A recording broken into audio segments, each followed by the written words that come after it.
The production of this video was made possible by donors to the Orchestration Online Patreon initiative. Please consider adding your support to the creation of free educational internet resources by visiting our Patreon page linked below.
So we start off this group of evaluations with a beautiful sprightly score from Jacob.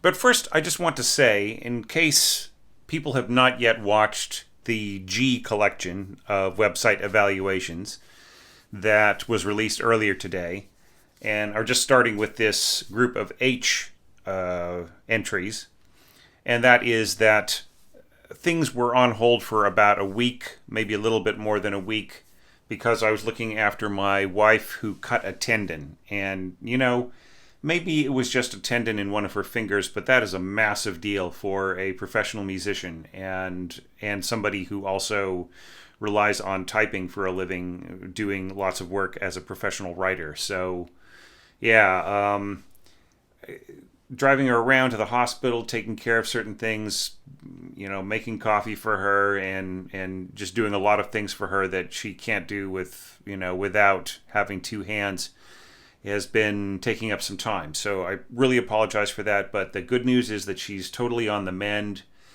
I think in 4 weeks she can take her cast off and her hand should work fine and everything's going fine. But it's just for a little while I was, till we sort of worked out how things were going to go, it was really taking up a lot of my time. And that is why this set of evaluations has sort of been a little bit delayed. All right, I was hoping to be a week further along, like that you would have gotten this by last week, and I would already be on evaluations I, J, K, and so on.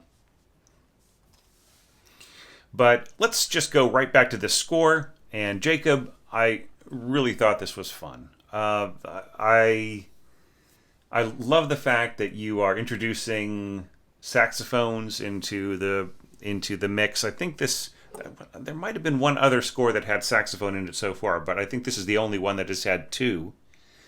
And it's a really cool idea, right? So we will talk about all the implications of scoring and so on. But I just want to point out one little error which also cropped up in another score from the previous collection of website evaluations, G. All right, and that is, I want you to think about something, okay? I want you to think about the copyist and the conductor, okay? And the fact that you're putting this massive long slur over this huge part here, which, by the way, an oboist can play, right? But you're asking the second oboist to come in right here on this note and play along with the first oboist. Where do they start their slur? They start it right under here, right? So at this point, if you really want to have a really, really long slur here, then you absolutely have to have a second voice. You have to split these voices into a first and second voice, and then you have to put a slur on the bottom voice. That is the only way to make this clear, okay? Or you could do this. You could have your slur last this long, and then start a new slur here, and then have a tu right here. And then that would be meaningful, but that is just the thing about putting a huge long slur over something and then adding a player in the middle, right? It just creates an entire conflict. So that's something that people need to think about. This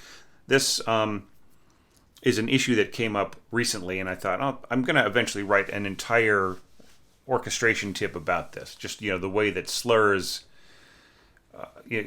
just about several different slur problems that came up, and a lot of it has to do with just dumping piano style slurring onto wind and string parts, right, and brass parts.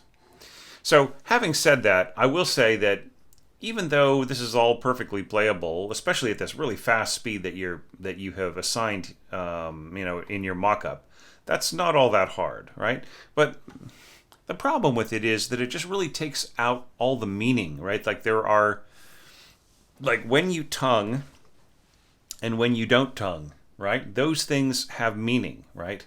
So here, da. What if it were da da? Or what if it were da da da? Da da da. Right? As opposed to da. Right? Da da da da da da da da da. Do you see what I'm saying? So like the slurring, like the emphasis, whether or not you have the pulse of the tongue on the downbeat, it really makes a big difference, right? So I'm not saying that you should or shouldn't, but I'm saying that you should think about it, because I don't think you did think about it because of these really, really long slurs, okay? And here, like, this is just way too long for a string player to play meaningfully, right? So these slurs really, you should be thinking about, down bow and up bow, right? Down, up. Or actually, here you might want to go up, down. Like the player might want to slur up and then down so that they get the proper, it's just naturally fitting into the bowing, the proper dynamic arc here. And, maybe da, da, da, da, up, down, up, down, up, down, up, right? Okay, now, there was one little problem here that you might have been listening to your score and thinking, oh, there's this wrong note in there, but I'm just kind of not sure what it is. Okay, it's because you moved everything to C major, right? You transposed everything to C major, but you kept the note of F here, which in the original score was F sharp, right? But for some reason, you wrote this as F instead of G, right? So this should be a G right here at the end. So if people kind of caught that, that was the problem. Okay, so so far, like the saxophone scoring seems really good. I really like it, but let's talk about the consequences of how this is being scored, right? So we've got flute here, and then the oboe. First oboe is doubling the lower voice, and then soprano saxophone, right, is sounding down a major second, so it is also playing on that bottom voice. So and then you've got violin. So what is the consequence here for the second flute player? Will anybody hear them at all? No, they won't, right? Because it's too low. Now, if you had flutes 1 and 2, A2 up here, A2 up here, and just like playing the same line, right? Then you have first oboe plus soprano saxophone plus violin, and then you have a really nice balance, right? But once again, like, observe this. People who have been watching this series of evaluations from the beginning to the end, and if you have, wow, I so respect you. But like, once again, we've got this same thing with the strings, like the violin not doubling the highest voice in the winds. So this must be like there must be the 20th score where I've seen this. So this was a decision made by a bunch of people. And that was to just, the violin is playing the lower note of an octave played in winds, right? So when you do that, there definitely are consequences to it. Like, if you put a lot of weight on that lower line, then the flutes can disappear above, right? Now, in this case, they probably won't, right? But it's, it does mean that you'll have strings below, and then you'll also have this isolated wind line above, which in this case is just a single flute, right, being played softly. In that case, it would be probably absorbed a bit. So you get a little bit of a shine here from this line, but you certainly don't get the kind of beautiful blend that you would get if it were doubled on the top line, right? Maybe you don't need to have that upper line at all in this first go round, right? In this first phrase. Okay, so those are just some thoughts for you there.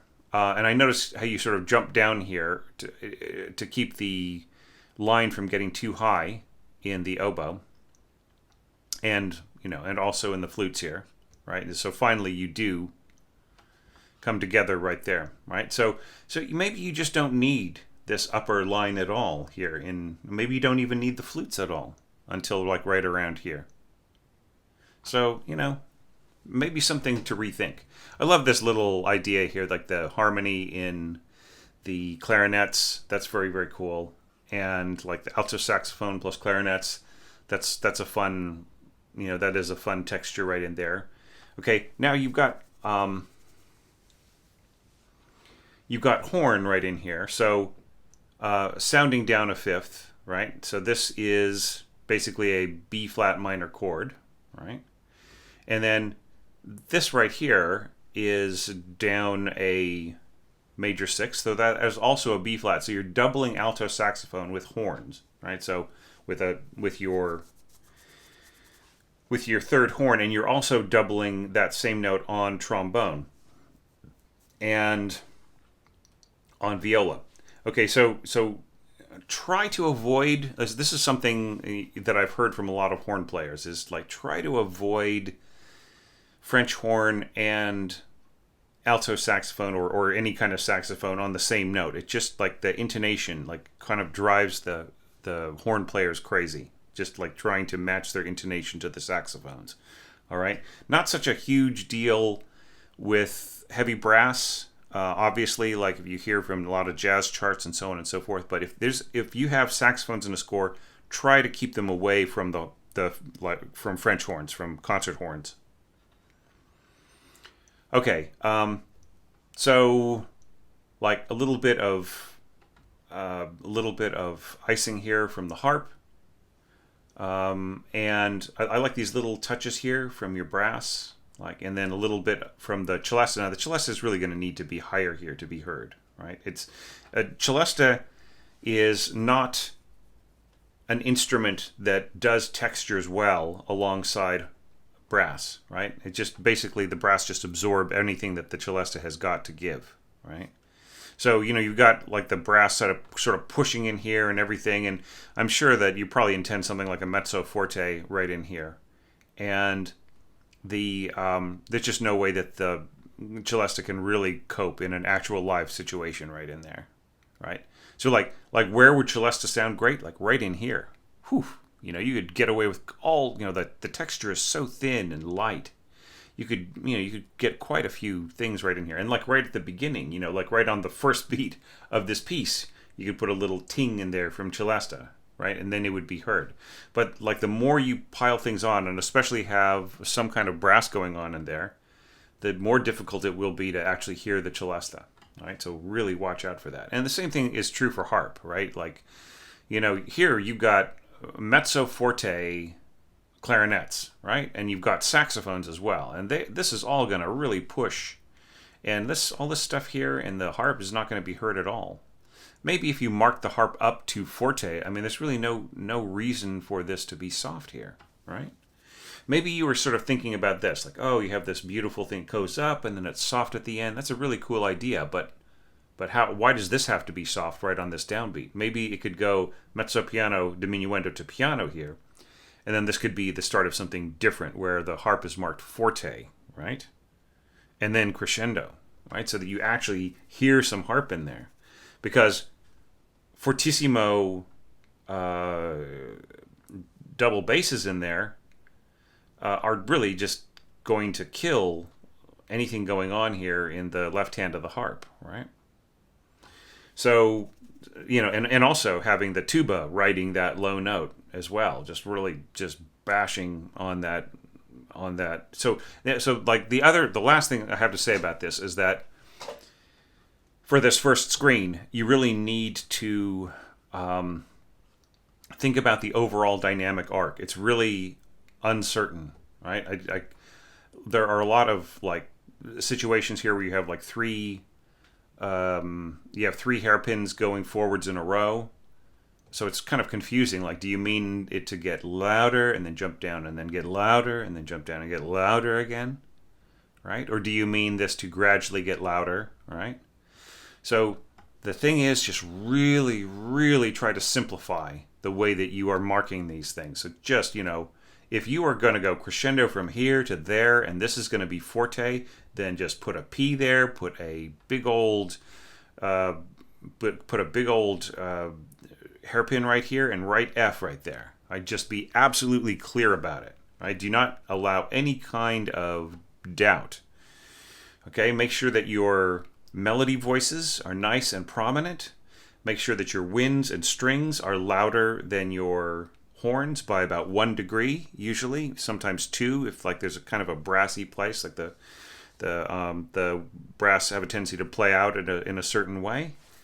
Okay, so just really try to get control of the way that the markings are here. And then, of course, just really break down all of these slurs. Like, this is really just piano slurring. You could take away all the slurs in all of these accompanying parts and just have each single bar be a single breath and a single articulation, all right, for all of these dotted half notes.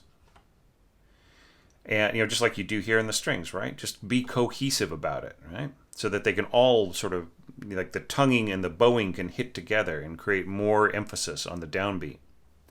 Make sure that your harp is marked even louder than the strings, right? So bring down the brass, bring up the strings. Bring down the brass, bring up the harp, and keep the strings and the winds in the middle, right? So that is a really basic way of balancing out a score, but I mean, it's a start, right? Because right now I don't really know, like a conductor looking at this wouldn't really know where everybody's dynamics were coming from, and neither would the players, right? Some players don't have entrances marked in terms of what their dynamics are, right? So watch out for that. Now let's go on, just talk about scoring for a while. Ba-da-da-da-da. Nice to go just to strings here, and cool to have little staccato notes here, bass clarinet, bassoons, and a little bit from saxophones, like right here, mezzo staccato. And good that you're scoring mezzo staccato ending on a staccato, right? Rather than on an accent. That cropped up in some other entries, right? But you're doing it the right way here. Okay, so we've got our little echoing passage. Bum, bum, bum, bum, right? And which is flutes and oboes, duet, trills. Okay, all right, so what do you mean? Trill on a staccato. What do you mean? What does that mean? Do you mean dum bum bum bum? Even without trying to be really brief about it, it doesn't really. It's like two different things, right? So a trill is even if it's just like a little bum bum bum. I just really feel very nervous about scoring a staccato, even a mezzo staccato with a trill mark above it. Okay, with alongside trumpet and strings. If you want this to balance, the trumpet should be marked like mezzo piano or even piano. And the celesta here should be marked forte. And in fact, like the celesta is almost like, it'll be almost inaudible. So bum, bum, bum, bum, bum, bum. All right, and then answering saxophones plus strings. That is actually a really cool combination as well. Yeah, so, and once again, this is mezzo staccato with a trill on it. It just bothers me, okay? Try not to do that. And then bum, bum, bum, bum, bum. And once again, we've got like a sort of transcription error. You've got a low F instead of a low G, right? And I think I know, like you're sort of trying to like get that seventh in there, but it's too low, right? So it's like should be G and G, and then the F should be like a little bit, like it should be in the next octave above if you really want that seventh, all right? But when you put it too low, it interferes with the meaning of the harmony. Okay, and then then there's a little ripple up here with the harp, little bit of icing there from the celesta. All right, so once again, we've got piano-style slurring. Okay, there's nothing too wrong with this in terms of our, of the actual scoring of the piece. It just, the balance is off, right? So if you want this to be powerful, I would say mark the oboes and the strings forte. Leave the brass mezzo forte, and then diminuendo to pianissimo, right? And then you get a beautiful smooth sound right in there. Might be worth trying out some of these balance suggestions with your score, and just seeing if the mock-up works better, right? And you just really have to have these slurs have got to be slower, right? Or excuse me, got to be shorter so that the players can bow. I mean, do you want down, up, down, right? Or do you want down, up, right? What do you want there? So just, think about not making slurs so long, not like it's basically just like you cannot drop a piano type slur onto winds and strings, right? Especially strings that need to bow. They need to refresh their bow every couple of bars. Or even every bar, depending on the kind of music, the loudness of the music. Anyways, so really, really great start. I know, like you have to be aware, Jacob, like I'm picking this apart, but that doesn't mean that I think that you are a bad orchestrator or anything like that. I'm just trying to give you as much help as I can if you want to get this score ready, or if you want to learn from this to be a better orchestrator, right? So that's all that's my only object in this, and I think you've got some really great you've got some great chops sort of starting to develop there, but just like watch out for like dynamics, like you're missing a hairpin here. Just try to look at the entire score, trying to make it a little bit better edited in certain ways. And aside from that, I just really enjoyed this, and I just thought it was a really nice, really lively, energetic way to jump into this group of scores. So thank you so much for watching the channel and for being part of the community and subscribing to the website. And now on to our second entry for this group of scores.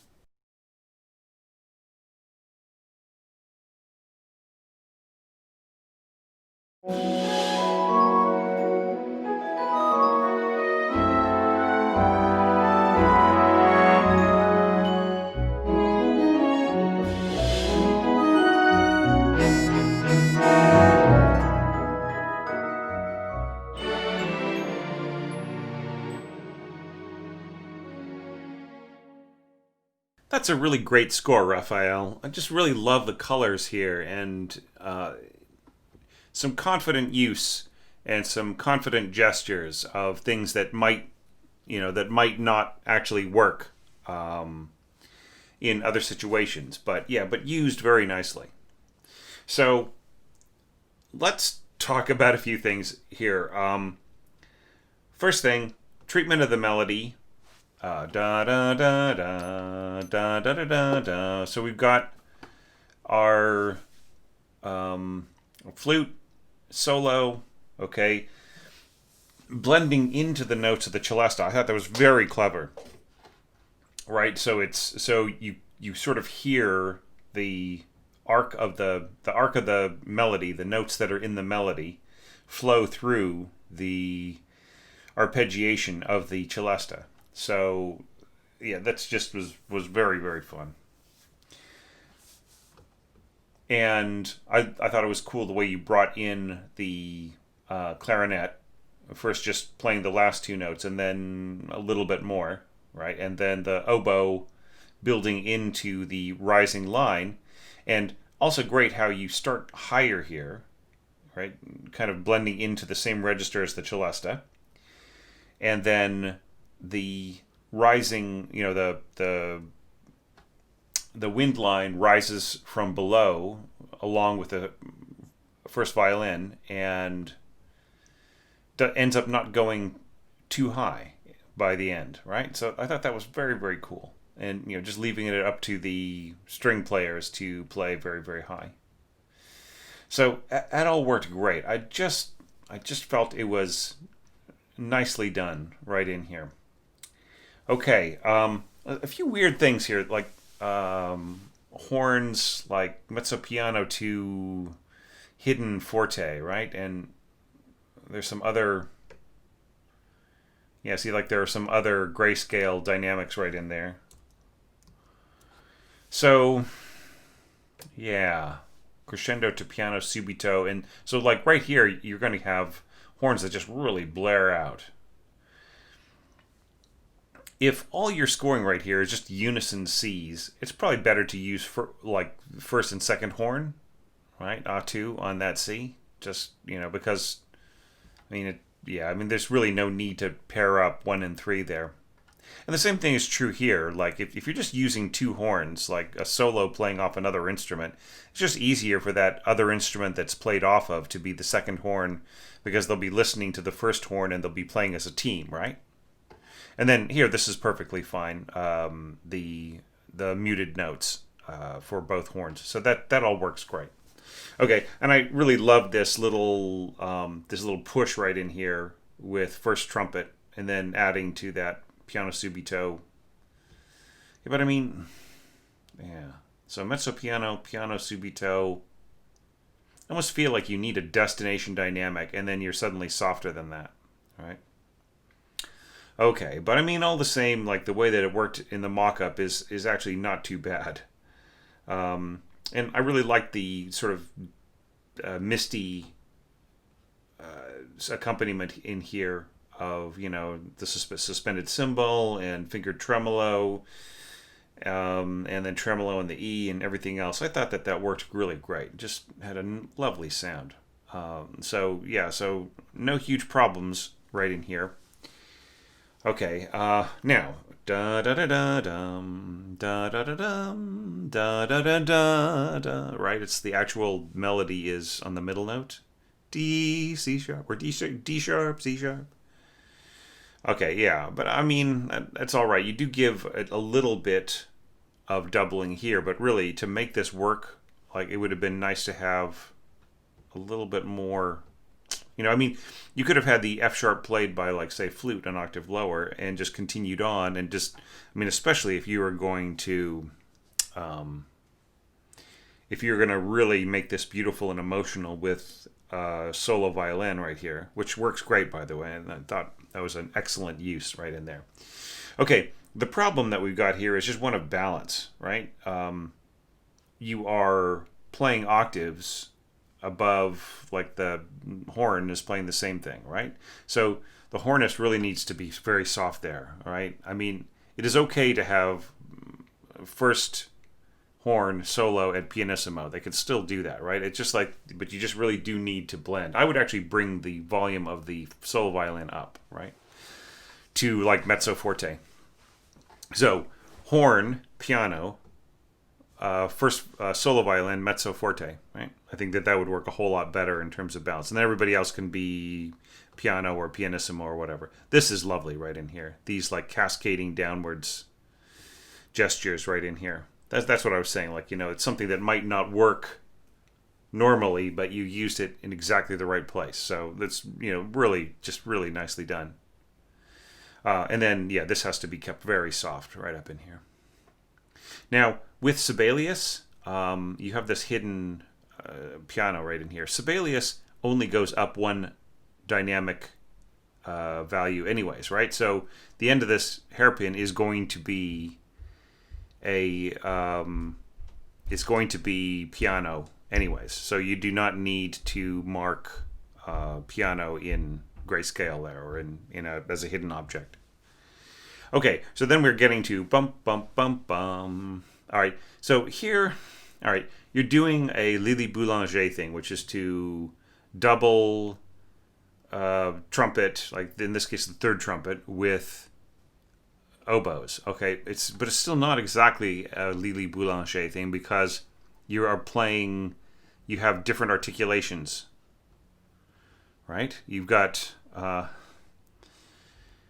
you've got staccato in A2 oboes, and you've got tenuto in the trumpet. So what does that mean? That means the trumpet is going to play louder than the oboes, even though it's muted, right? So if you really want this to unite as like one merged sound, then they have to have the same articulation, and you have to ease off your trumpet to, like, say, piano or mezzo piano. Okay. Yeah, bump, bump, bump, bum. And this, yeah, that works good. All right, so I don't even think you need this glissando here. Do you know what I mean? That's totally unnecessary.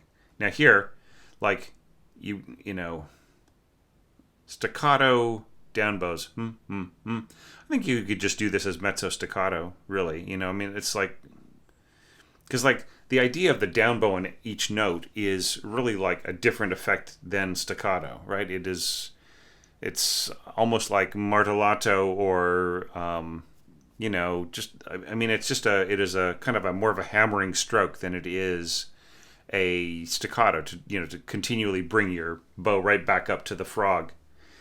You know, I think you might be better off just like having mezzo staccato here, right? And then plucking, bump, bump, bump, bump. I really love this, the slurring. Like, here is a place where you have different articulation styles, slurred for your winds and pizzicato for your strings. That works great. Now here, you know, like, you've got this sort of strange one, and then you add the other guy, and then it's really better to deal with these kinds of things with two separate voices, right? So right in here, the best thing to do is just, here, let me get my keypad again. Just turn that into second voice, right? And you don't even need the number anymore, right? So that's one way to deal with that. And, you know, same thing here. We could just select the bottom two notes right here and just go second voice, right? And then we don't need that number anymore. Right, so that's just a much easier way of doing this. Now, another thing too is, like, anytime where you have like where you have multiple voices in Sibelius, always choose all for the dynamics, right? To change it to light blue rather than dark blue, so that the dynamic will apply to both voices. Okay, so now let's talk about bum bum bum bum bum. Okay, so that's glockenspiel above. That's fine. And just strings. And here, I think it's a little weird the way that you have. Yeah, see, so da da da da dum. If you really want this to work, then, you know, going from divisi, not a double stop, to unison right on this and a slur across it, you really do have to have two separate voices here for that to be clear. Okay. But the thing about it is, you don't need to go divisi here. Like, those sixths are just as easy can be to play on a stringed instrument, right? On a violin. It's just totally basic. And right here, this is an augmented fifth. So it's like, it's B flat to F sharp. That's still really easy to play, because it's, you know, and harmonically it is a minor sixth, and sixths are easy to play on violin. And the same thing goes for here. For the thirds, that would be pretty simple on cello too, right?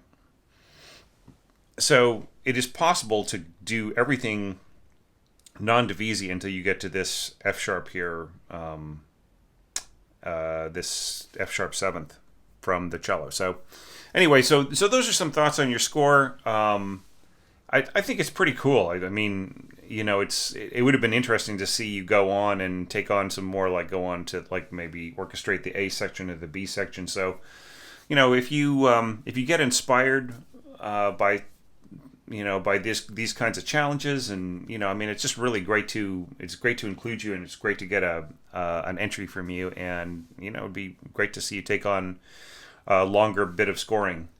One last little thing, what I was talking about here, you know, going from divisi to unison. The same thing applies here. Like you have A2, and then you go to octaves. So don't do that. Just like have two separate voices if you have to do that, right? If you have to go to like, I just don't like the idea of slurring over and then suddenly jumping to, it's just like not very clear, right? Better to have two voices if you're going to do that. It's the same as dropping A2 into a long, long line that's a unison, right? So anyway, that is my thoughts on that. I thought it was pretty cool score. I mean, great ideas. The violin and the solo horn put together. That's all going to work great. So awesome. And this bit right in here.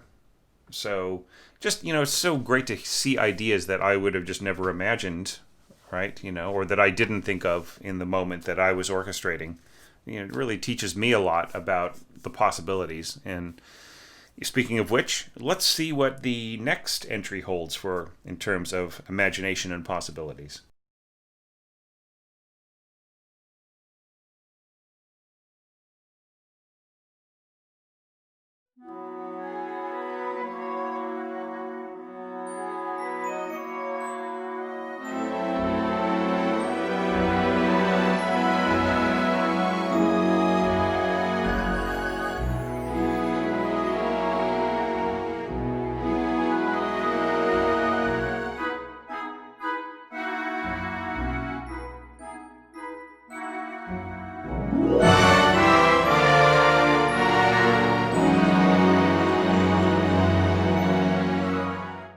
Wow, Autumn, you have just come so far with your orchestration, and you have such great ideas, and it's not just that, it's like your craft is just getting stronger and stronger.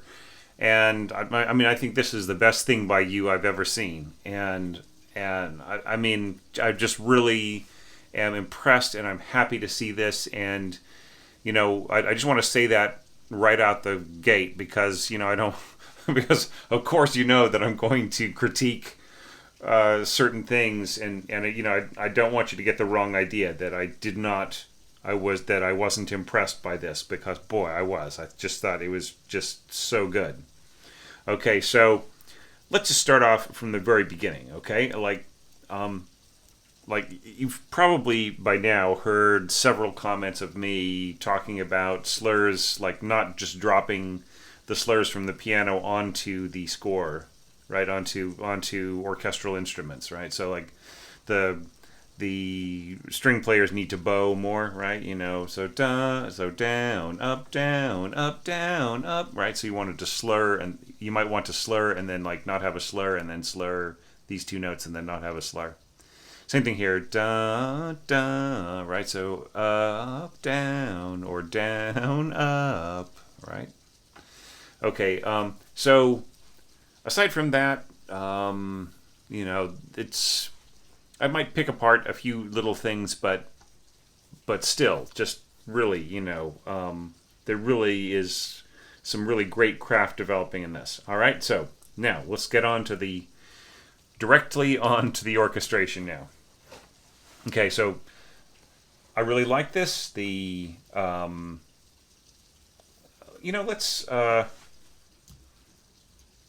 Let's change this to.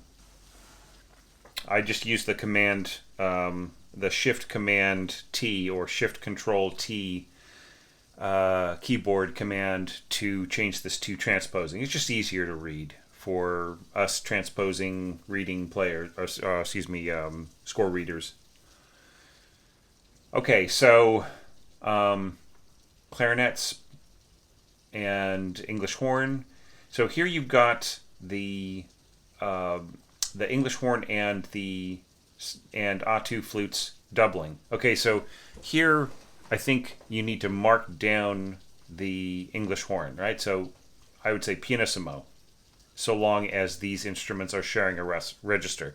Yes, you've got A2 on flutes, but A2 does not necessarily make a wind line twice as strong, right? It just makes it denser, right? It, like the instruments phase a little bit, and there is kind of a slightly rougher sound, or maybe in the case of of double reeds, a slightly harder sound.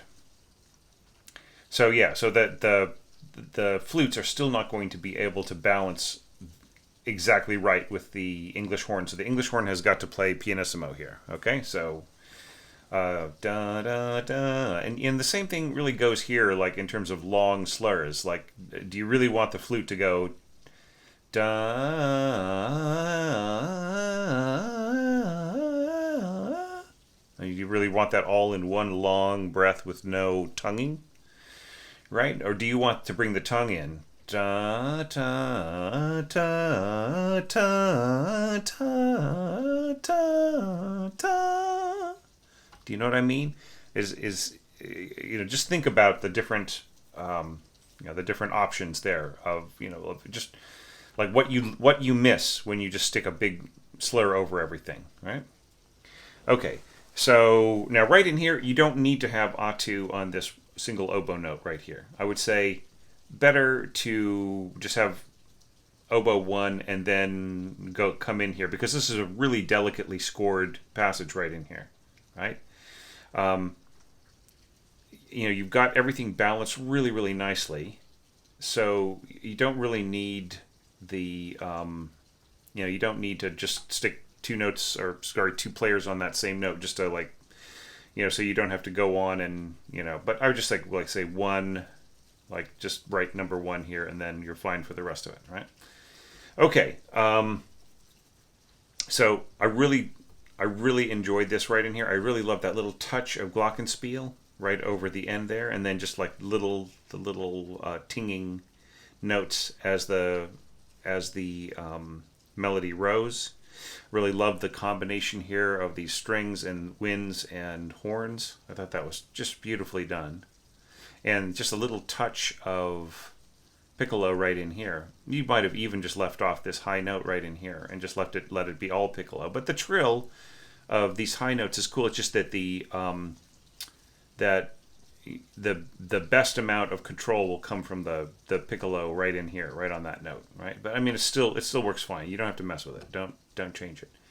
And then here, like I would go to, I would make this note right here be the first voice, right? So really easy to change that. Just select the second oboe like this. Then over on the keypad, just hit the number 2. Boom, right? And that gives you the first oboe finishing up that trill. However, let's not change the score. It's just a suggestion, right?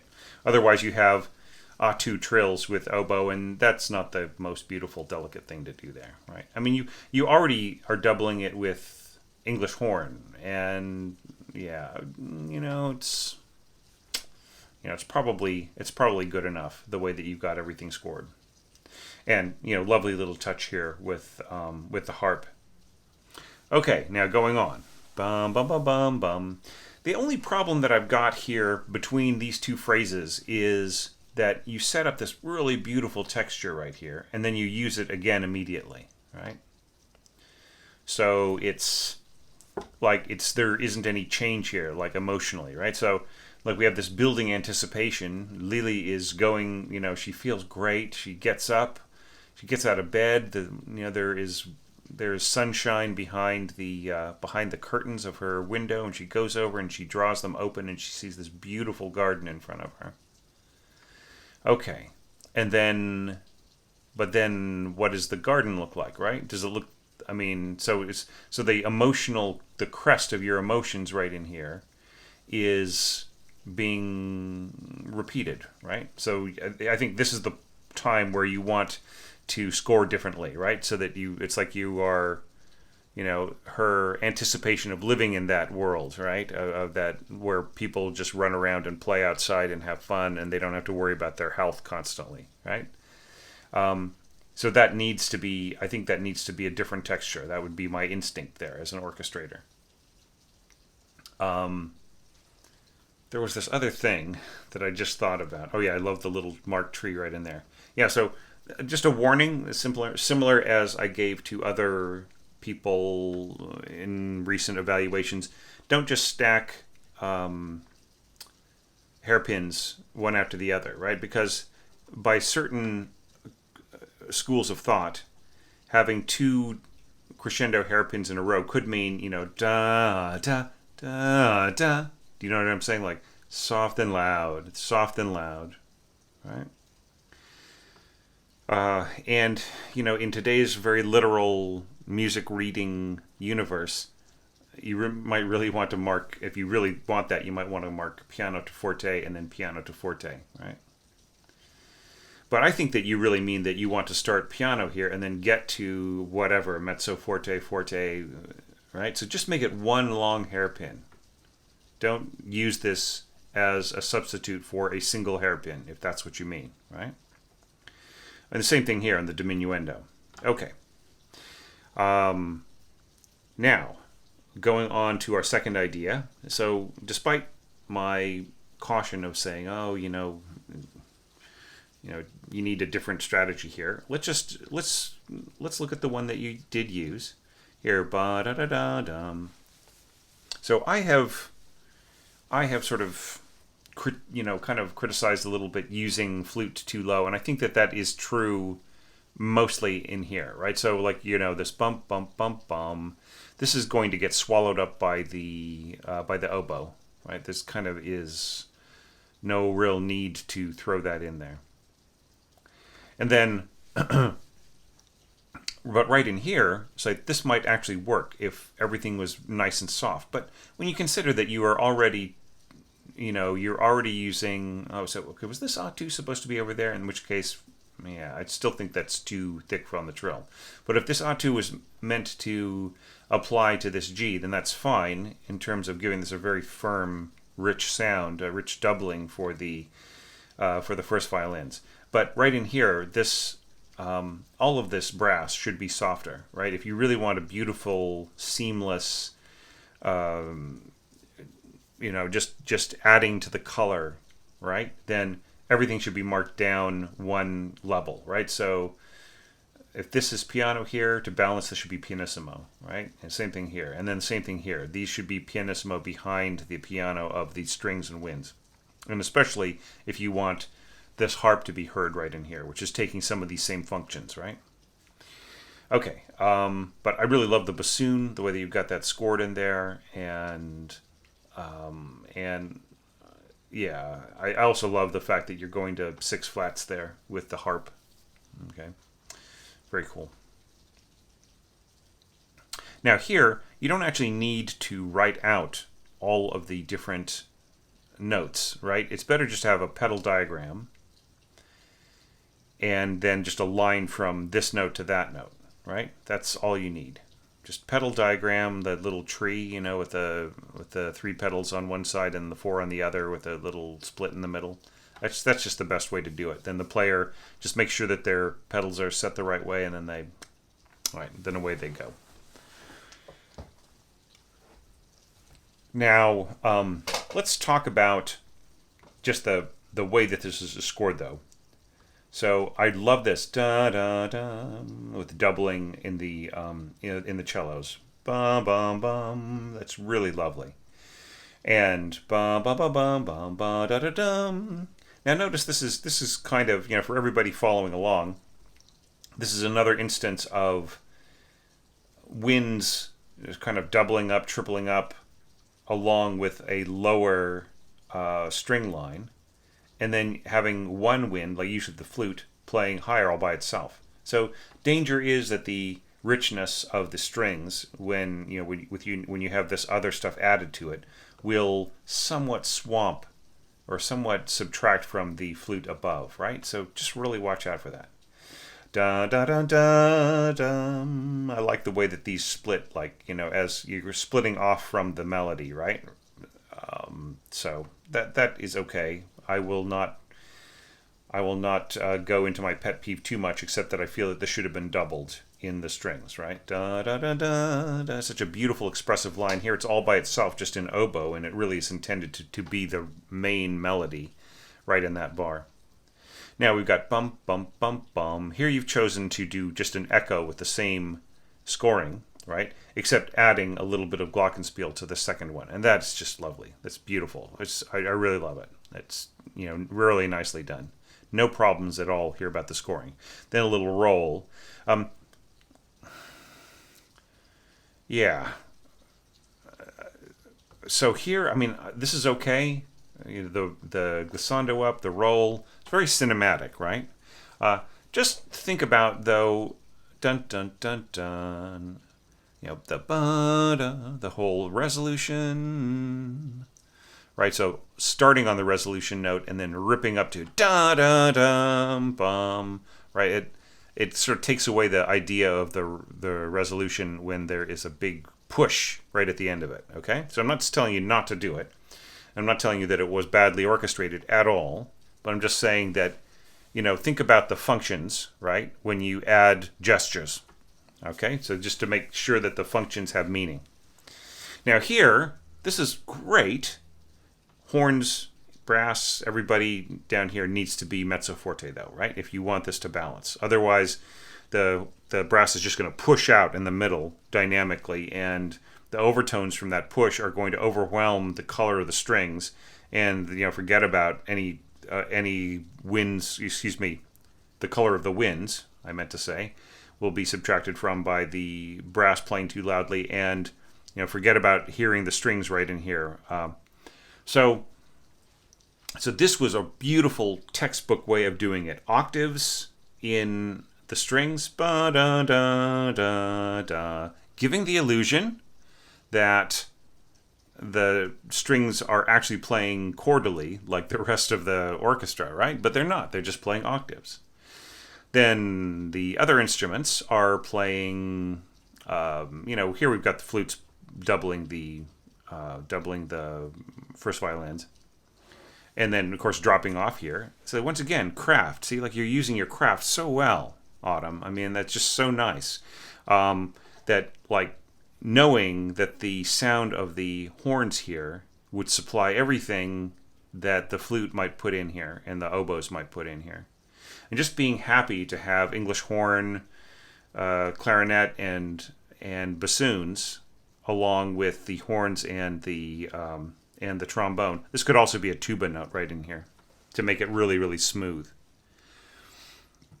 So yeah, so just lovely. I mean, great use of craft. So, and then just talking, about the harmony right in here. That's all nicely done.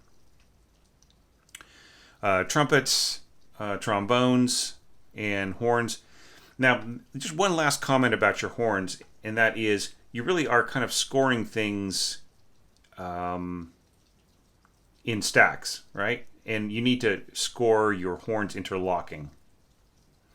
So, in other words, the top line here, these notes here, that E, D sharp, D sharp again, D natural, D sharp, and then E sharp. This should all be played by the second and be scored in this staff up here. Now this lower line here, these lower voices, G natural, F sharp, and then right up here on B, that should all be the third horn and should be scored down here. Now, there's absolutely no need for this to be in bass clef. Right? So if we just, excuse me.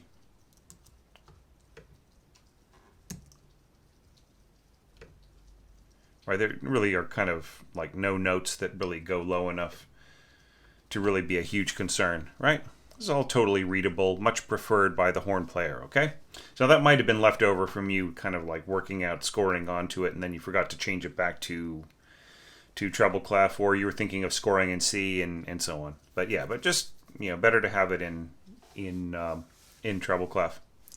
So yeah, so this right in here, this ba-da-dum, I think that actually, like right in here, this works great with the first and second playing this harmony above, and then the third player covering this little idea right in here. So that's perfectly fine the way that this is scored. But this should be scored interlocking, right? So the second horn is the lower middle voice, and the third horn is the upper middle voice. And then the same thing should be applied right in here. Okay. Um, so other than that, oh, yeah, great score. Love the little touch of tam tam. I feel this should also be mezzo forte rather than forte, and then yeah, a little bit of glockenspiel in there. Yeah, and that all works great. So yeah, fantastic, Autumn. I mean, you've been with the community for quite a while, and you have interacted really wonderfully on social media and really shown a lot of support to the channel. And I just really, really appreciate you participating in this endeavor, in this challenge, and supplying such a great score. And I really wish that that the rules of the orchestration challenge allowed me to continue on and evaluate the next part coming up, because you had some great ideas there too. But just to let you know, let everybody know out there, Autumn had some awesome ideas going forward. So anyhow, that's where I will stop. Thanks again, Autumn, and now on to the next score.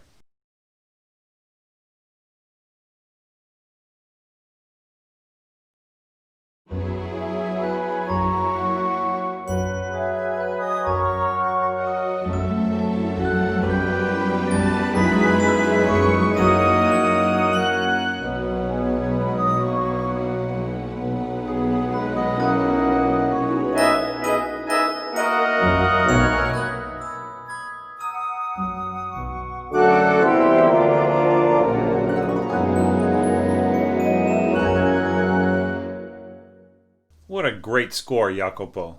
I just nice, nice touches, fun things. I mean, there'll be a few things that I can possibly guide you with about this, but I mean, you've got it under control.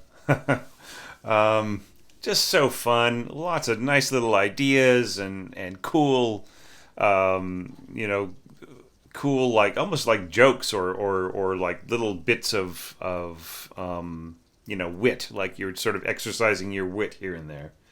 Okay, well, you know, you get the big pet peeve prize. Da da da da da. For getting the melody right there in the middle. So congratulations, I really liked it. So now let's jump back here. I will go through this. This may not be as long an evaluation as some previous. I kind of went on and on a little bit over the past couple of videos on certain scores. Just having a lot to say about it and giving guidance in a general sense, not just to each person. Okay. But I'll just point out some fun things as I go. All right, so this was just a very good use, I feel, of Celesta. Everybody's been using Celesta. I think I did. Sorry if I'm like I'm having problems remembering what I did because I've looked at so many scores by this point. I haven't quite got to 100 yet, but it's coming soon. I'm gonna reach that point, and yeah, this works so well with the flutes and just a little bit of clarinet from below. Just so nicely done. The contours and everything. It's just and then you have a little bit of support here from the strings, right? So da da da da. Now here, the support is shifted over to oboe, bassoon, a little bit of trumpet. And here you've got like antique cymbals, crotales, yeah, and just a little bit here and there. Okay, and it's interesting that you differentiate that from glockenspiel, right? They really are two separate instruments, and sometimes people don't quite make the distinction. Okay, so so single trumpet. Yeah. I mean, it's nice the way you sort of use trumpet here, kind of like as an oboe, really, in the sense of like this whole texture right in here, like mainly being winds, right? And yeah, and Celesta, right? And it works really, really great. Okay, so now this was really also very, very nice. Now I take issue, this is something that's in the piano score, right? So there's like I can't really beat up on people for having two two crescendos in a row, two crescendo hairpins in a row. But look, if you could, if you have the presence of mind to go soft here, right, to like with one long hairpin, then you should do that with all the parts, right? So just like have them all be either one, one long crescendo, one long diminuendo. Just leave off the question of whether or not this is, soft to strong twice, right? Or just like soft to a little stronger, which should just be one long hairpin because that's all it means, right? So let's take away the question of that by just scoring this, right? This heart in here, by the way, is really fun too. It clutters the sound a little bit, but it still works good. And you have other things. You got the little timpani roll right in here. These higher rolls are going to have a higher tension, like not just that the drum is tenser because it's higher, right? But they're also going to add some tension to the feeling of the sound here. But since you are backing off, it has just a wonderful quality of restraint right in there. So here you have marked up your winds to mezzo piano and even mezzo forte. I think it should all be mezzo forte. Okay, so like choose one. Choose one dynamic. Don't add a bunch of different dynamic markings and then leave off markings in other places, right? There's no markings in here. I don't know how loud you want the strings to go, right? And why do you want the clarinets to be louder than the flutes, right? It doesn't make any sense. So make everybody, like I would say, make all of the strings and winds mezzo forte or mezzo piano, and make the leave the brass at piano, right? Then you have that nice balance, okay? And yeah, that's really lovely right in there. Just coming in at the top, playing along with the top note of the celesta, which will really help it to shine out. Really, this is a lot of F sharp being played all together, piccolo and everything else. Just as long as everybody is soft, I would say put the destination dynamic. Like maybe put a destination dynamic of pianissimo or piano or whatever, like right here at the end, so we kind of know where we're going. Okay, and lovely that you have the resolution in trombone here, right? Which is really going to help. It's almost like using the trombone in the sense of as being part of a chorus, right? So that always is really successful because that is part of the trombone's role. Right, historically, is to like support the chorus and to provide its own kind of chorale, right? So that is a really strong way of using trombone. All right, so now next idea. Ba da da da dum. Now, do we really want da da da da da da da tongue on the downbeat? Tongue, right? So like this is just kind of transporting the piano phrasing into the winds, which you didn't do before, right? Like you had slurs like bowing. You're thinking about the bowing. You're thinking about the articulation and everything else. But why? So why leave it out here to the point where you have something that's kind of meaningless here, right? Which is to slur over two notes that are the same one after the other, right? So that doesn't help. Da da, right? Slur would be a better way of doing that, right? Yeah, and here you go, da da da da. So this is going to work nicely with the clarinet providing a harmony note above the melody of the oboe, but they both need to be tongued notes, and so does this. Okay, especially if you have horn coming in here. But for all that, I mean, it is fairly nicely balanced. If everybody is soft, I still feel that the trumpet should be pianissimo here. Okay, and that way the celesta can come through again, right? There's really an awful lot of celesta on this page. Maybe if you had more time to explore, if you had scored some more of this movement, then you wouldn't feel the need to use so much celesta right at the beginning, right? But all the same, these 4 bars nicely scored, no big complaints. Okay, I like the tremolo in the background. I like the little timpani strikes, right? Kind of replacing the need to play pizzicato underneath. So yeah, it all works fine for me. Okay, now we're getting to the call and response, the imitation. Bum bum bum bum. Right. So like, uh, um, yeah, yeah. The only problem I have here is that bum bum ba it just like really stays up there.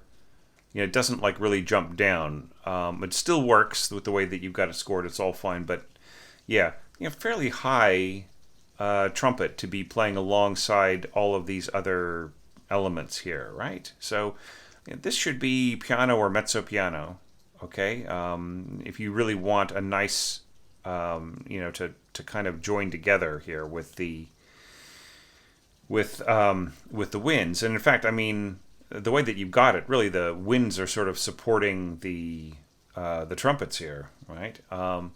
So, but it's still, you still have the issue that the trumpet is so much stronger than the winds right in here. So, and you are going up to G sharp, which is it's difficult to play that as a soft note, right? So maybe the winds and the strings need to be even stronger, right? Like maybe they need to be poco forte, right? And then this rushes up, and then here softly echoing bum bum bum bum, right? I feel that is that is done really really nicely right in here, right? It just I mean, maybe it's getting to be a little too much celesta by here, but still it's still good. All right, now finally bum bum bum bum bum. So not bad at all, but you need to balance this, right? So I would say forte on the winds and then mezzo forte on the horns. Diminuendo to pianissimo here, piano there. Then you'll get a much better balance, especially in the, like since you want everybody to clearly hear glockenspiel and harp sort of playing 2 octaves apart here. You want that to come through clearly. You want these rolls here in the celesta and the harp to be very, very clear, right? So if you are, like, you just really need to bring down the volume of the horns, right? So that way you'll get a really good blend, a really good mix with the strings, rather than it being a very horn-like sound with a teeny bit of string texture. Horns at pianissimo, you will get a very nicely blended sound, and also with the functions of the lower winds coming through very nicely as well. Okay, so yeah, so that's my evaluation of this score, which is just around 10 minutes, and it's just mainly because I didn't have a bunch of things to pick apart and say, hey, try to fix this, try to make that better, because obviously, you have some experience with orchestration and you did a really good job, right? It's an excellent little entry to this challenge, and it's really different from a lot of other scores, right? Which is like being different is the big prize, right? I can't give people money. I can't rank people as one. This guy is, this guy is top register. That person is, is more of an amateur orchestrator or whatever. I don't make those distinctions, right? The best that I can say is that this was just really, really different from a lot of other orchestrations. Not completely, right? There's some things are similar, but other things like using the celesta in a balanced way with the rest of the orchestra, that was a refreshing thing.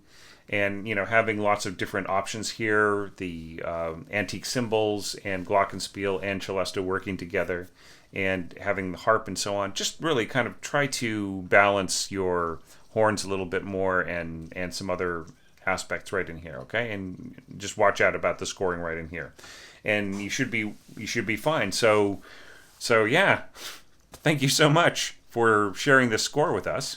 And now on to the next score.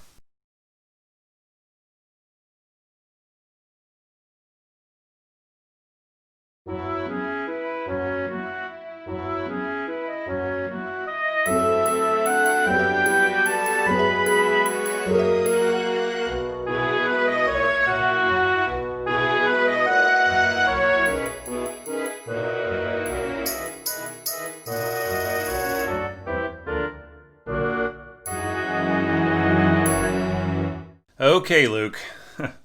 Well, I think you need to get into Dorico or Finale or Sibelius now. Okay, so you're developing as an orchestrator. You got some great ideas. You need to be working with an application that can handle the ideas that you've got, that can present them in a professional manner, that you can build on, and possibly it takes something like this, and you can hear much more orchestral sounds, so that you can kind of tell if there are consequences to scoring something one way or another, with a lot more accuracy and a lot more fulfillment. And just like it's something that moves you ahead as a musician as well. Okay, because I think that you are getting to be too good for an application like this, right? Like in the presentation of this score, really all of these bar lines should be beamed together in groups, right? So all of the winds should be beamed together. Then there should beamed. The bar line should be grouped together. Pardon my misuse of the word beamed. The percussion should be grouped together, one bar line there, one long bar line for all of the strings, and yeah, and some of these wind sounds are a bit comical.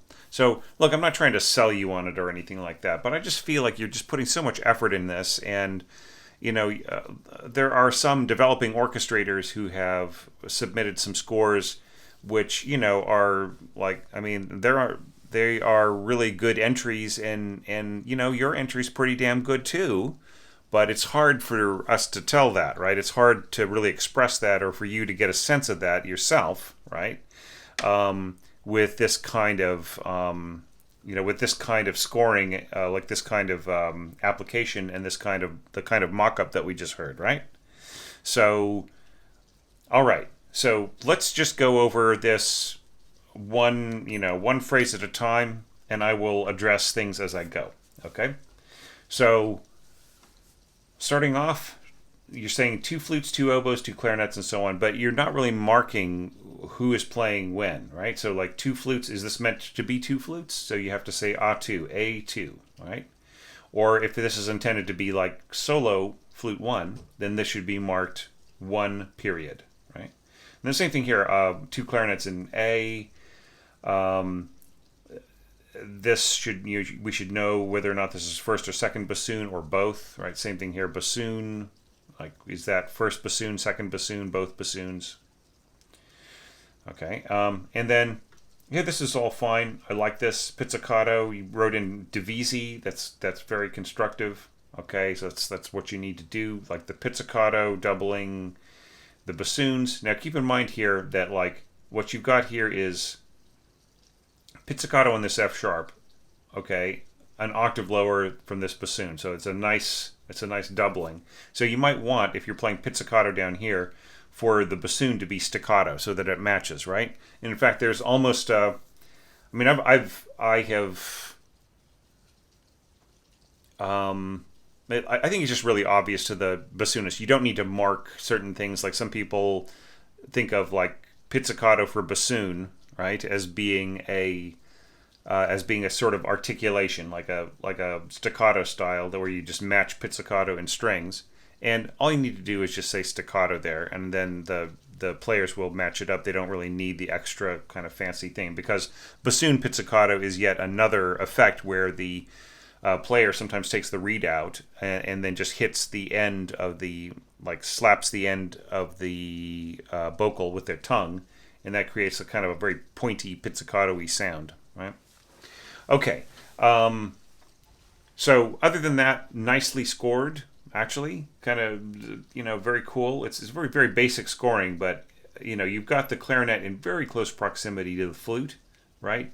So it's just, and you have this kind of strange dynamics here. You've got crescendo for the flute, and then you've got diminuendo for the clarinet, right? So I think right here you're trying to get the flute to play over the clarinet, and that's not too bad of a way to, flute, like da da da da da. I'm not so convinced though about the use of staccato on a half note. It's sort of like you might as well just like say that this is a quarter note, right? And just end the phrase there. Da da da da da. Rest, right? Da da da da da. Bum bum bum bum bum. That's nice. And then you're like taking over here with the violins. The problem here is that if you just leave off here and nothing more happens, right? The effect of crescendo is not going to disguise the fact that we're suddenly missing the thickening here of these winds, right? The ear will hear in the orchestration the fact that these, the oboe plus flute, which oboe? Both oboes? One oboe? Right? We need to know. Number one, right? Number one oboe, I think. So the ear will sense that the doubling has dropped out here on this B, right? So even though the strings are getting nice and loud right in here, it still doesn't replace the fact that, that the winds have suddenly dropped out. So the winds probably need to keep going, right? You've got piccolo here. Piccolo could be doubling some of these high notes here in the violins, and I like this right in here, like the little run that you've got in here, like these rolls in the harp. That's great. Now, you may have already seen, Luke, that I've cautioned people many times against using the upward roll line, okay? Don't use the upward roll line, just use the roll line because it means the same thing, right? There's no need to put the pointer on the upward roll because all rolls are upward, right? If there's just a pointy, wavy line, right? If you put the point on the down, that it means something different. That means to roll backwards, right? But if you don't have a backwards roll, you don't need to indicate that it's a forward roll because all rolls are forward unless otherwise indicated. So just use the normal wavy line. Do not put the one with the pointer on it unless you have a back and forth between going up, rolling up, and rolling down. Okay? It's a really important point. Because it just distracts. It's like unnecessary. It's like adding too much information, right? They don't need that information. Now, I realize that you are scoring it this way, and this is actually something that I did too in my entry, just so that the arpeggiation would work, right?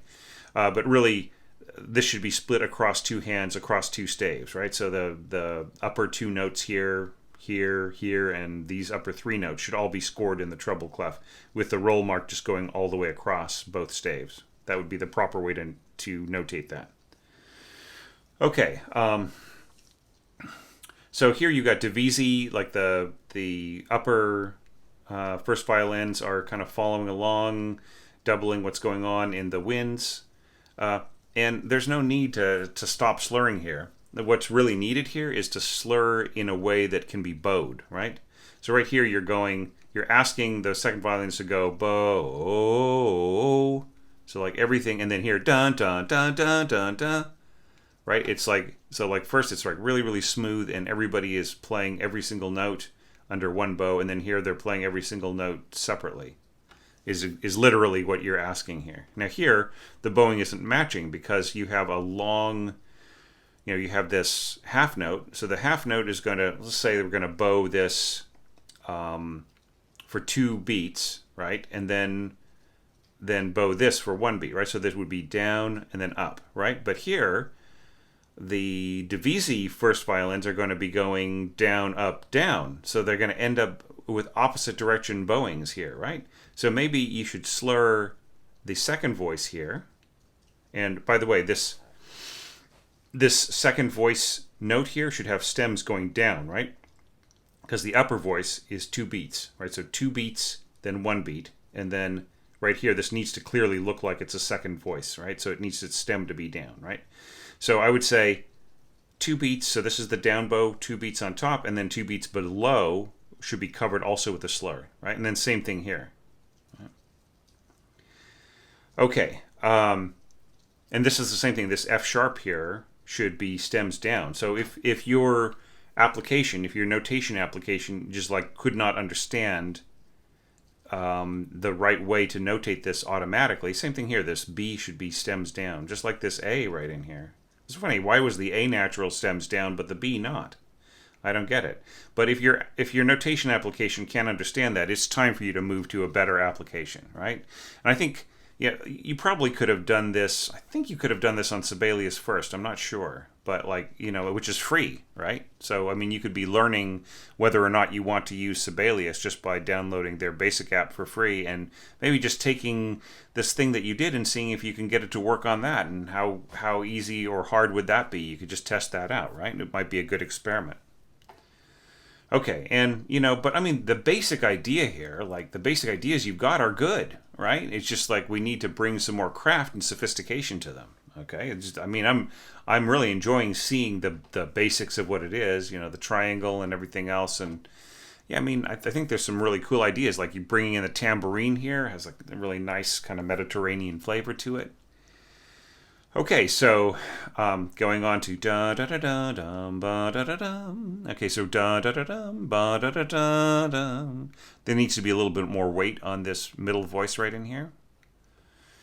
Yeah, and like here, you're going way up here to. I mean, this is going to land pretty heavily right here on that F sharp, right? So like a lot of weight on F sharp, not much weight on the actual melody here of D sharp, C sharp, right?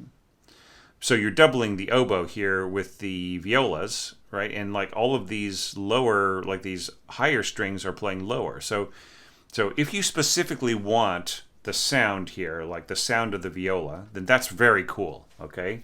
Now, if you didn't really know what you were doing, that's not cool, okay? So long as you really know what you were doing, that you wanted that huskier, chestier sound of the viola to be playing in a unison, sort of doubling the oboe. I hope this is solo oboe. That would work better. Then that is great, right? But there needs to be a little bit more work here on balancing the dynamics. Like, I don't think you need to like go forte suddenly with these melody notes. Like, really push it and have everybody else be soft, right? I think it'd be better just to like leave everything at piano, and just everybody just follow the hairpins, right? Ba da da da dum, right?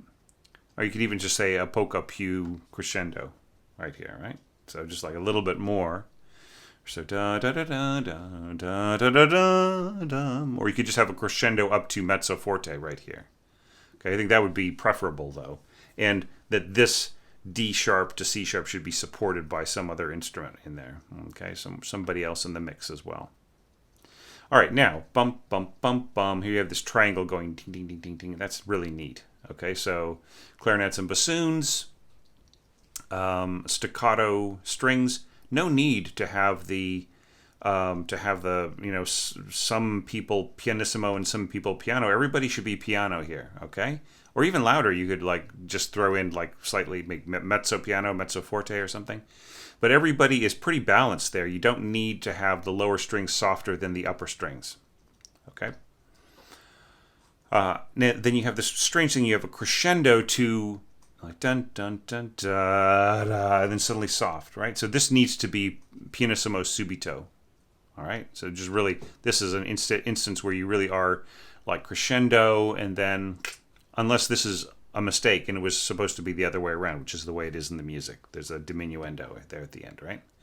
And what's going on here with the basses? Where's their dynamics, right? So try to proofread a little bit better, right, on some of these entries, and maybe have a more uniform approach, like with your double basses here. You slur down here to a staccato. Why not here too, and there, right? Okay. And then our call is fine. Our response is fine. Flutes and oboe. Flute and you could have actually had, like, you've got two flutes. This could be both flutes and no oboe, right? If you had wanted. All right, dun dun dun dun. I'm not saying that you should or shouldn't do that, but whatever. Okay, and this is sort of harmonizing with the strings, which is a little strange, but we'll go with it. All right, it'll kind of work in this sort of very light chamber-like approach. Now, you're going doink doink doink doink. All right, so pizzicato. So you really want everything to be staccato. I wouldn't put a staccato on a half note in this context, right? So it's almost like the same thing as tenuto staccato on a quarter note. It's almost the same thing. Not quite, but almost. And I wouldn't put, like, especially with violas and intervals in the cellos, I wouldn't be expecting this to really sustain for two beats, for two full beats. So really better to go bum, bum, bum, bum, and this, like, I would say quarter note with a tenuto mark under it for both of these. And then this can be a whole note. Or, excuse me, a half note I meant to say. Now, but if these people are pizzicato, is your double bass supposed to be pizzicato, right? And other thing, do you really want to tie across the bar on a pizzicato, right? It might not really sustain that much, and right. So it might be better just to go pluck, pluck, pluck, rest, pluck, sort of like the way that you did here with the staccatos, right? Pizzicato is a very staccato-ish kind of a sound, right? It's more staccato than staccato for winds, right? So all the more reason to not tie unless you really have a very specific textural effect that you want to try out. So yeah, it's the same thing here. Like, I mean, tenuto staccato here, and then just like I would say, just a tenuto over the pizzicato note. And then here, see, look, I just sort of have a philosophical problem here with like the direction of the line. In the piano music, it's da da da da da, right? She's going downwards to something. Now here we're going da da da da da, right? So I mean, why do we need to go up, right? That's something I don't understand. Some people are feeling that impulse, and you know, if that makes sense to you, more power to you. That's fine with me, but I'd feel that like we lose the emotional effect, right? Like she's like. It's almost like she's seeing something move downwards, right? She's it's not like going from happy to sad, but it's a motion downwards emotionally, like there's an emotional contour to that line that ends up in a low place, right? And not low emotionally, but like just it's like a reaction, right? It's like exploring colors, right? And I think by going right back up to this high point, that we don't get a relief from those higher colors that are all over the place before, right? There's so many high wind colors here and there. So da da da da. What if everybody was low down, nice in this nice beautiful little place, using clarinets and bassoons instead of these winds up here, right? That's just my thought, my instinct here. Okay, well, yeah, really cool score, Luke. So, I mean, like as I said before, I mean, there's so much to explore here, and I just feel that I feel this notation application, whatever it is, I don't know, Muse score or I don't know what it is, but I think it's holding you back. I think it's time for you to move up to something, that you can prepare your parts more professionally. You can anticipate that you are going to be working with real musicians more, right? So I really apologize if that sounds patronizing. I do not mean to be that way at all. Okay, but it just feels a little bad to see somebody who is getting better and better as you are with your orchestration, being held back at all by an application that where the sounds are kind of weird and the notation is just not really inspiring you. It's not producing something as you look at it that reminds you or that has any resonance with a professional score. That's the concern, right? Okay, so but thank you so much for participating in this, and I really would be interested to see you come back in 2021 with another unique entry with some more ideas and some more developing skill and craft. It would be just really great to see that. Okay, so thank you so much. Now on to the next entry for this collection of entries.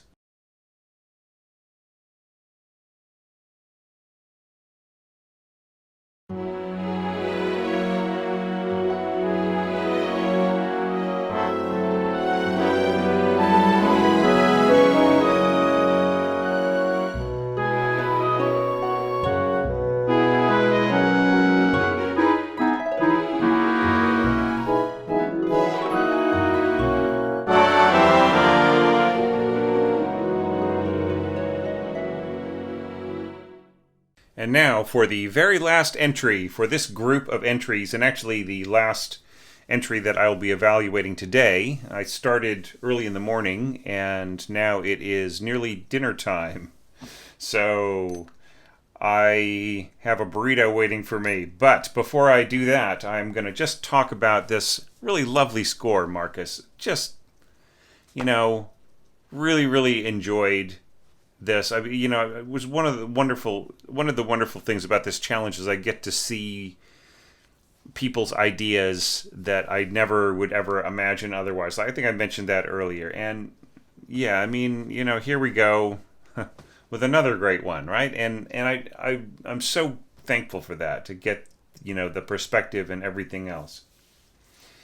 Okay, now having said that, there are a few things that kind of need fixing. Like, for instance, here you got 2 trombones marked at the beginning, but you have 3 at the end, right? So, there's some, maybe you changed your mind about a few things, but didn't fix it in the overall editing as you were proofreading. Anyway. Okay, but, having said that, as people could hear from the mock-up, it's actually, there's a couple of strange sounds, like the strength of the oboe here mixing with the harp, the kind of strange sound of the harp in the mock-up kind of creates this really weird kind of clangy sound right around these bars. But otherwise you can sort of hear in the markup, it's just a very strong idea, very strong scoring. Now, I'll just clear up a few things, okay? So just to point out, like, this is the right way to notate a roll, okay? Everybody, just like, if you are not going to roll downwards and everything is just the normal standard upward roll, you just have it like this line, just right here, everybody, okay? So don't use the upward roll unless you have a downward roll somewhere in the piece. Okay, now here, Marcus, this is overkill, okay? Like, you not only are showing us the diagram, but you are actually writing out every single note. Right? So there's no need to do that because the diagram is already showing the harpist where to put their feet. All they need to know is what note to start on, what note to end on, put a line in between the notes, and then you are finished. All right? You do not need to score out. And it's kind of like I feel it's kind of like a control thing. Do you know what I mean? And I'm sorry, I'm not trying to psychoanalyze you at all. But I feel that I'm seeing this a lot, and it's almost as if composers are worried that the meaning won't be clear, right? If they just have a note, starting note, and a line, and an ending note, and a diagram, right? That it won't be clear to the harpist. But it's clear, right? It's just, it's, if you worked it out, it'll be obvious. If they'll do the glissando, and if there's a wrong note in there, they'll try to adjust it, right? So yeah, it's all working fine, and I really love the use here of 5 flats, C flat major. It's great, So other than that, you don't need, just do a straight line. You've got the diagram. That's all you need. I think, I never use these. Okay, just to give everybody some perspective. At this point, I don't know how many dozens. I'm thinking, how many hundreds of pieces I've scored that have harp in them, and I've never scored this out, okay? I've never scored out a glissando by writing out all the notes, all right? Just, all I need is the beginning line, destination, that's it. Put in a line between them and put in a harp pedal, and that's all they need. Okay, not to go over too much. This is kind of interesting, this sort of large size note. I'm wondering if this is Dorico or... I've heard that Dorico is kind of hard to get into, and that there are a lot of things that kind of can go wrong by accident, like just some really obvious things until you are kind of more situated with it. I'm wondering if Dorico and that is an aspect of that or something. Somebody left a weird comment on one of these evaluations, like, dude, why aren't you on Dorico yet, man? It's like really kind of judgmental. And listen, Dorico had the chance to have me be a beta tester, and I agreed to be a beta tester, and I got a version, a beta version, and I was ready to learn it, and I was told there was no manual. And, I had set aside 6 weeks to learn the program around other projects. right back when it was starting, and I mean that just stopped me, and I was just poking around with it, trying to get it to work, and I was just thinking, the only way I'm going to learn how to do this is just by asking staff, like, how does this work? How does that work? Instead of reading a manual. And another project came up that was, was a paid gig, So I'm sorry, Dorico. I love you. I love what you're doing. I love, I love the staff there. They're just great. They deserve to succeed, and I hope that Dorico becomes like the next standard. It really already is, apparently. But but apparently at this point, Sibelius is still more useful for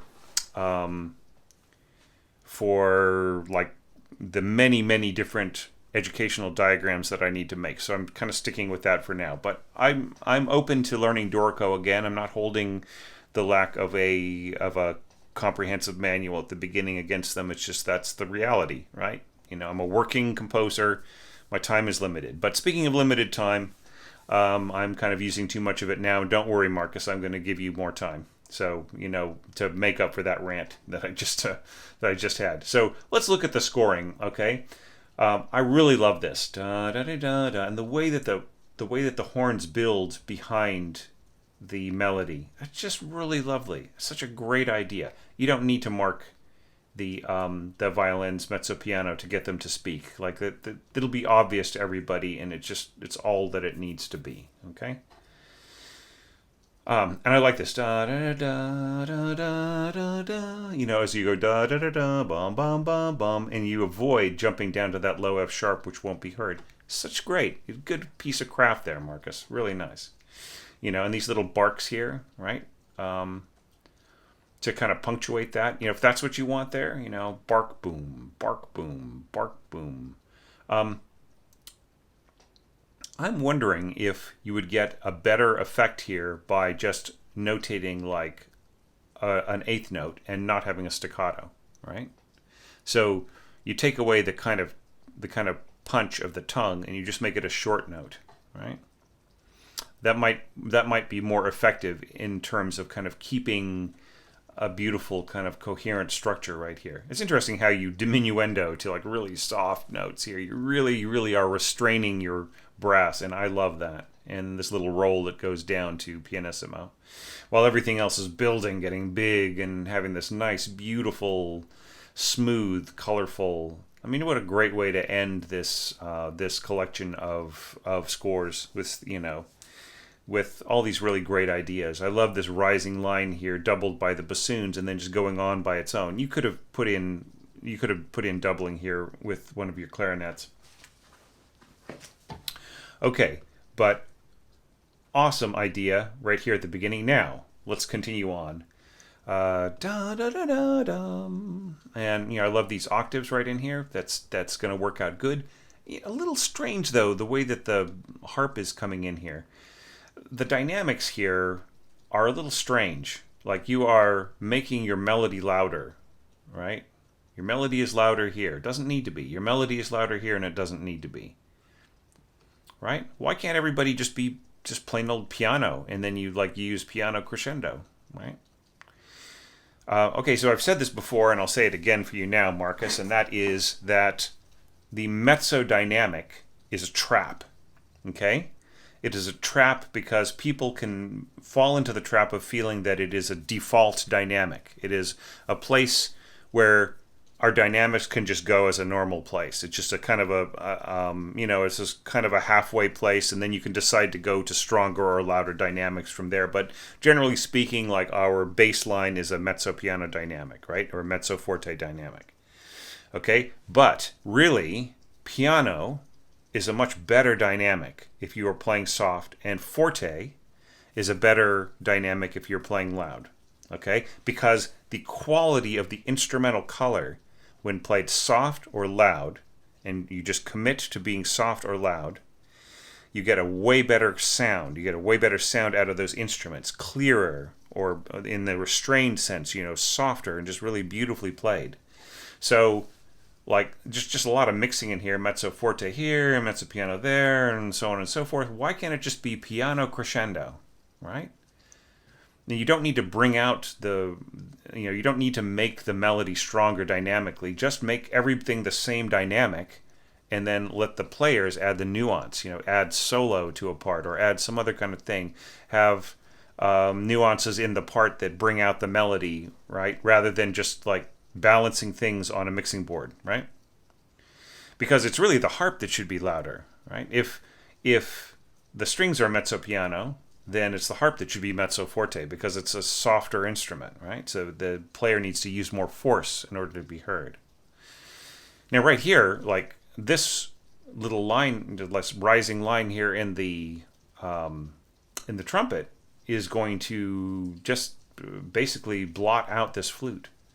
Right? The flute cannot compete. Mezzo piano, even you're bringing down the volume even further, the flute is already at a disadvantage, right? So this will not really work in terms of a balance. Better to have the trumpet be piano and the winds to be mezzo piano, right?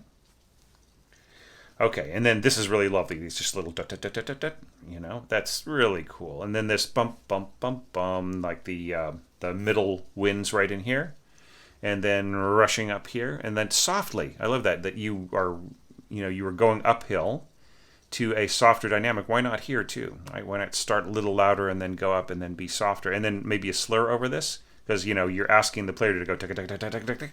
In order to play all of these notes, they're going to have to double tongue to get up there. This should possibly be covered by slurs, right? And then slur into the staccato. Yep, bump, bump.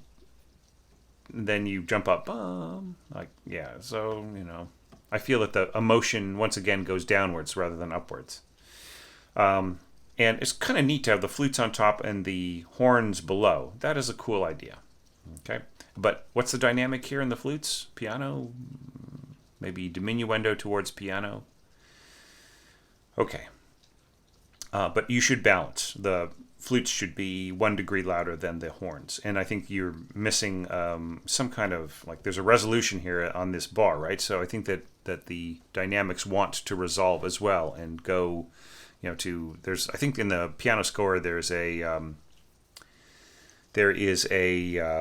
hairpin right in here saying to, just finish softer. This glissando right in here, glissando, you're gonna have it's gonna sound a little weird, but whatever. I mean, if that's what you want there, that's cool with me. Coming here at the end of the harp, it's gonna have a very artificially sound. It's not rather than being smooth, the sound of that glissando is gonna really stand out, right? It's gonna call attention to itself rather than being an effect that draws more attention to the good parts of the music. It's going to be an effect that says everybody will notice that. Wow, that's what they'll notice rather than possibly the music in the bar following, right? That's just the danger of using an effect that is that that has that much that works against everything else that's happening in the music right there. Okay, so all right. Now, dun dun dun dun dun. I really love the way that you balance all of this out. Softer, higher horns, and then soft lower winds, and it's really all about the lush string sound here. And this is going to come through beautifully. This harp right in here, and then the roll in the timpani. So just out of I just would say in terms of your sense of proportion as an orchestrator, in a job like this, you might want to ask yourself, do I really need that much glissando? Right? I've got rolled chords here. I've got, this upward stuff. I've got a glissando down. I've got a glissando up. And, some of the same things are happening here and there in our harp part, right? And so really the harp is getting a lot of attention here. All right. So I'm not saying that it's bad scoring at all.